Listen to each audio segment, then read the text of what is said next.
Hello and welcome to another update video. Today we take a look at the DXY. The dollar index, it has taken me several weeks to complete this. It always looks simple, I know, but I had a lot of requests, so I looked into it. It takes, honestly, to do it a proper Elliott wave analysis without just putting the waves where you want them, takes many hours. So there's a lot of work going into this stuff.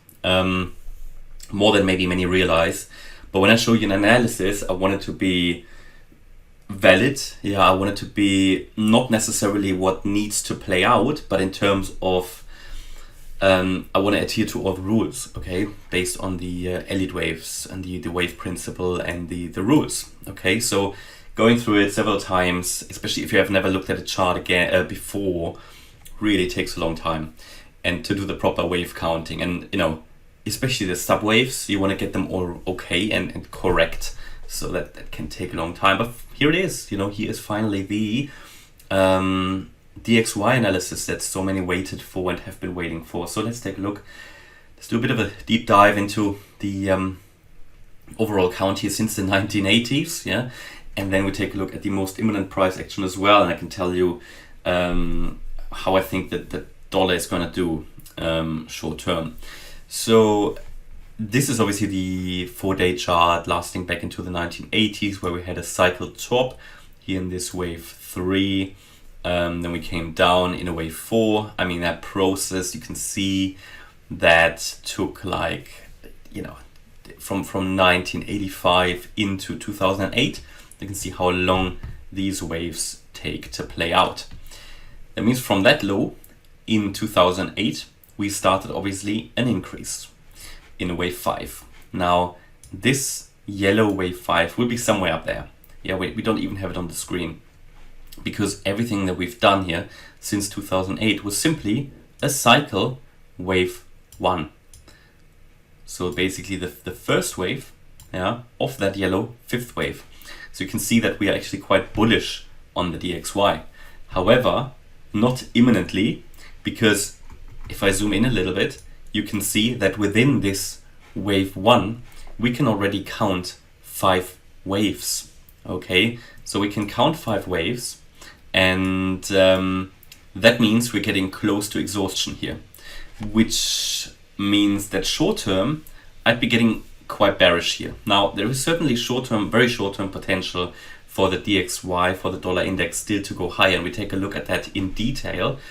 But, we get close to the end of a more than decade-long increase here in a wave 1 of a wave 5. So generally that tells you the DXY is in an uptrend long-term within this 5-wave structure, which is a leading diagonal, in my opinion.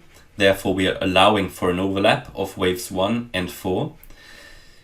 This is getting close to exhaustion. I mean, it's taken 15 years now, nearly, 14 years since 2008, wasn't it? Yeah, so basically 14 years and a little bit more to get where we are, to complete a 5-wave structure in this cycle, wave 1.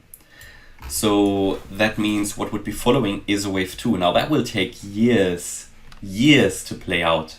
Years, So what we're expecting is basically from somewhere up here, an ABC first. So we'd be coming down in a wave A, be moving up in a wave B, be coming down in a wave C. Again, that can take years to play out, guys.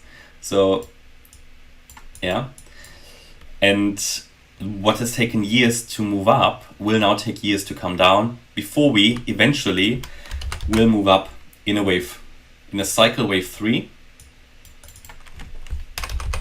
Now that cycle wave 3, it will take years to play out, but that will take us probably close to the wave 3 area here, from the 1980s, $163. But that is for the future. Imminently, you can see that since the low we've made a wave 1, we came down in a 2, we moved up in a 3, came down in a 4, moved up in a 5. And if this is a leading diagonal, then you would expect that it is either a 3-3-3-3-3 structure, or a 5-3-5-3 5-3-5-3-5 structure.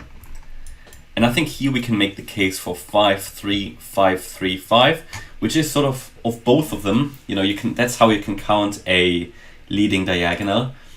Basically, why leading diagonal? Because it is a diagonal in a wave 1 of a wave 5. So it is a leading diagonal. You can count therefore an overlap, and there are clear rules, but the chart is adhering to it. Yeah. So there is a case to be made for either 5 waves up or 3 waves up in each of these waves. And both are possible, but I'd be leaning more towards the 5-3-5-3-5 option, which means that in the last wave here we have 5 waves as well. It is let's say the rarer option of both, but it's entirely possible. So here, this is what I would assume, that we're now in the wave 5 of this wave 1, yeah, of this cycle wave 1, which means we're getting close here to the finish line. Okay, and so we are zooming in now. We're taking a look at this wave 5 here, which started in January 21 with this wave 4 low, and we can count it as 5 waves. There's also an option to count it as 3 waves if we went for the entire diagonal for a 3-3-3-3-3 pattern, but let's ignore that for a moment. It doesn't really make a great difference. Here we can count it at the moment as 5 waves. Yeah, you've got your wave 1, 2, 3, 4, 5. That wave 4 was not really a satisfying wave 4. Yeah, I looked at it. It really only reached the 23.6% fib level. I think there is a potential to come down a little bit stronger here in the short term. Maybe in an ABC scenario. So this, however, would for me be invalidated if we get above the $111 level, actually $111. Yeah, so there's certainly the potential that we say, all right, here we had a wave 1 down, a wave A, an overshooting wave B, and we're now coming down in wave C to hit the more likely target area, the 38.2% fib level at $103.50.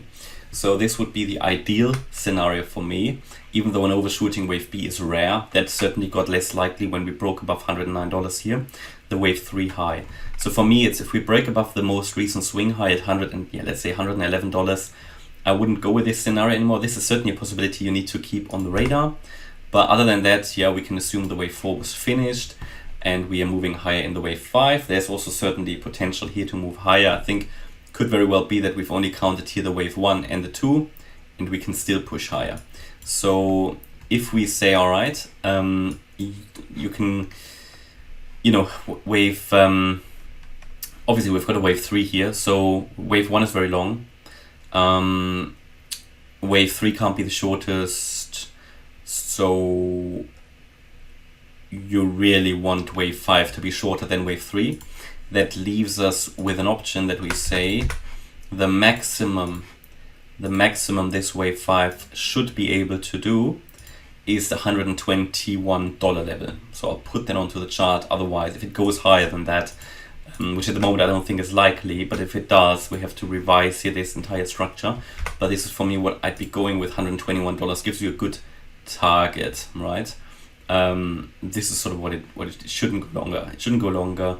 The only possibility how it could go diverge a little bit from that would be if there were 4 in the end, if we see a stronger retracement. So if we see a stronger retracement below the 100 and the current low here at $105 roughly, if you see us go below that, well, that could be that wave 4 wasn't finished, or that the peak is in here.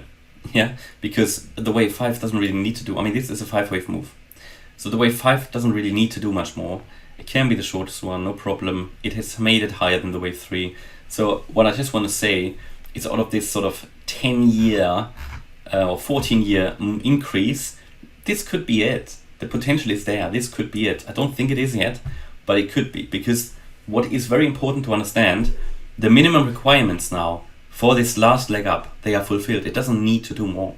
It doesn't need to do more. It could reverse now at any moment in time. Now, primarily I think we'll go a bit higher here, maybe 221. It shouldn't go any higher than that. It wouldn't necessarily surprise me, but based on this current structure, it shouldn't go higher. And if it does, we have to revise the count. But again, it all comes down to you go with the trend until the end. So as long as the trend is running, you can only make assumptions when it's going to end. You really only know when important structural levels are broken. So one level would be the wave 4 here, the low, $105. If we break below that, I think it's quite likely that this is already ending. Yes, it could be that the wave 4 hasn't ended yet. Absolutely, as I just said. But let's say we go up a little bit higher and come down, then I would discount this option as well. As I said, we go above 111. I don't think we will come down to retest to make an extensive wave 4. So this is only if we come down now, basically. Then we could assume that wave 4 was never finished. But again, if we break below 103.57 as well, yeah, which is the most likely level for a wave 4, if we do that as well, go below this, then I think we can assume that the wave 5 was already in and we're actually coming down. So very important takeaway from this video is we are at the end of a large cycle. We are getting close to the end, even of this wave 5 of the larger cycle. We're getting close to exhaustion. Yes, this wave 5 can extend, but it can't do much more, or it shouldn't really do much more. You go with the trend until the end, but when the wave 4 low is broken, definitely a warning signal here that we might be coming down. And so yeah, I think at some point here we can expect a reversal, and this is getting close to exhaustion. Yeah, I think it is, and if we, let's see, I mean, here on the 4-day chart, the MACD is sort of just moving sideways. On the RSI, we're basically hovering around the overbought range. We see a bearish divergence already occur. So that is never a bullish signal. We had bearish divergences here throughout this increase as well, and see what happened. We had a bearish divergence play out here in the end where we came down. So those bearish divergences are important to keep an eye on. And in addition to that, when you have a bearish divergence, especially on something like the 4-day chart, you can see it on the 2-day chart as well. You have a bearish divergence there, and the wave counts tell us that we're getting close to exhaustion here. It's always a warning that we will be coming down. So yeah, hopefully that is a useful analysis for you. Hope you like the update. If you did, please hit the like button, leave a comment and subscribe. And if you really like the content, then also check out my main channel, More Crypto Online. Thanks a lot for watching. Bye bye.